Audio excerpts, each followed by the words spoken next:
Hello everyone and welcome back to the channel. Today, we're delving into a case that feels like it has been pulled straight from a Hollywood thriller, but the chilling reality is that it all actually happened. We're going to explore the story of how investigators uncovered a killer's hidden sanctuary, a place where dark secrets were kept and a twisted reality was lived. This is the kind of story that reminds us that sometimes the most monstrous things happen right under our noses, concealed behind a facade of normalcy. So, grab a seat and let's journey together into the shadows. Our story begins in a quiet, unassuming suburban neighborhood, the kind of place where kids ride their bikes down tree-lined streets and neighbors exchange friendly waves. It was the last place anyone would expect to find the epicenter of a dark and twisted saga. But behind the neat lawn and freshly painted door of one particular house lived a man who harbored a terrible secret.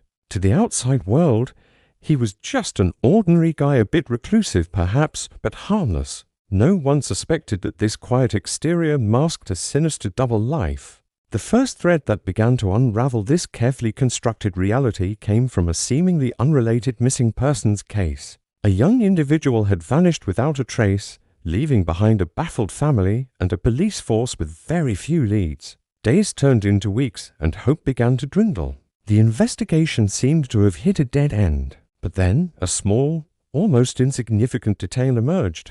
A witness recalled seeing the missing person's car parked near a specific residential area. On the day they disappeared, an area where our quiet suburbanite lived. It wasn't much, but it was a start. Detectives began canvassing the neighborhood, a routine procedure that rarely yields groundbreaking results. They went from door to door, asking the same questions, getting the same polite but unhelpful answers. When they knocked on our suspect's door, he was cooperative, calm and collected. He claimed he hadn't seen a thing. He was so convincing, so utterly normal, that the detectives almost moved on. But one seasoned investigator felt a nagging sense of unease. Something about the man's demeanor, a flicker in his eyes, just didn't sit right. It was a gut feeling, an instinct honed by years on the job. Trusting this instinct, the team decided to dig a little deeper into the man's background. What they found was nothing. His record was squeaky clean.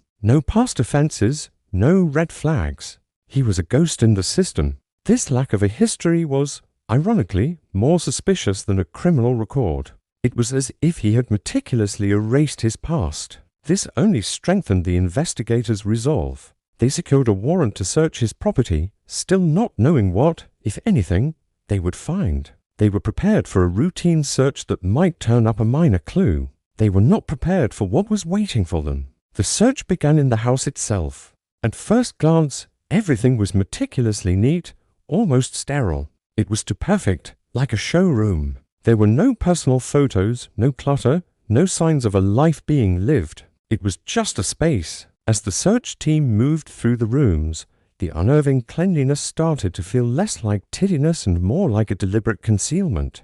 In the living room, they noticed an unusually large and heavy area rug. It was an odd decorative choice for the space. When two officers tried to move it, they found it was much heavier than it should have been. Beneath it, they found what they were looking for, a hidden trapdoor. The air grew thick with tension as they pried it open. A waft of cold, musty air rushed out, carrying a faint, unpleasant odor. A narrow set of wooden steps led down into utter darkness. This was at the moment the case would break wide open. Flashlights cut through the blackness, revealing a small, soundproofed room. The walls were bare concrete. The space was sparsely furnished with a simple cot and a small table. But what drew their immediate attention were the items carefully arranged on shelves along one wall. They were trophies, personal belongings of people who had been reported missing over several years from different cities and states. Wallets, keys, pieces of jewelry, and photographs. Each item was a silent testament to a life cut short.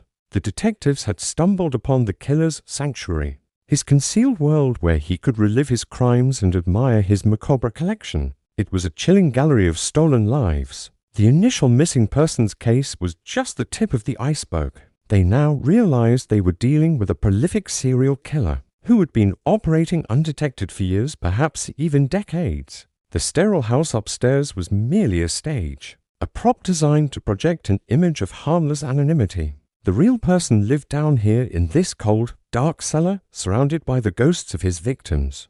Among the collected items, they found a series of journals. The handwriting was neat and precise, a stark contrast to the chaotic and disturbing content within. The killer had documented everything. Each entry detailed his process, from selecting his victims to the methods he used. He wrote about them not as people, but as objects for his collection. The journals were devoid of emotion or remorse. Instead, they were filled with a chilling sense of pride and accomplishment.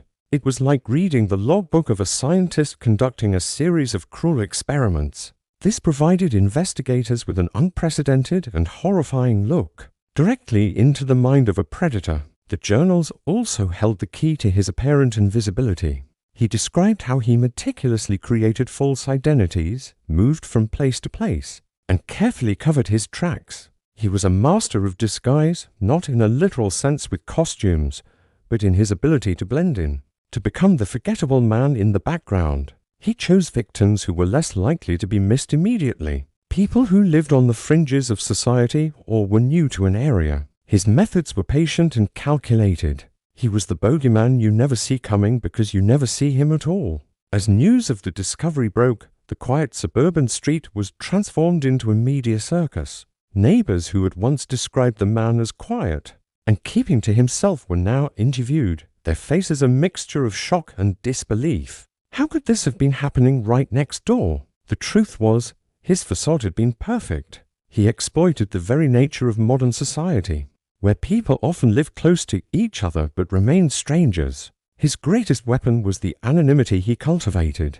The evidence collected from the cellar was overwhelming. The personal items were matched to numerous unsolved missing persons cases across the country, finally bringing a painful sense of closure to dozens of families who had been left in limbo for years. The journals provided a confession more detailed than any interrogation could have yielded. The man, whose name became synonymous with evil, was apprehended.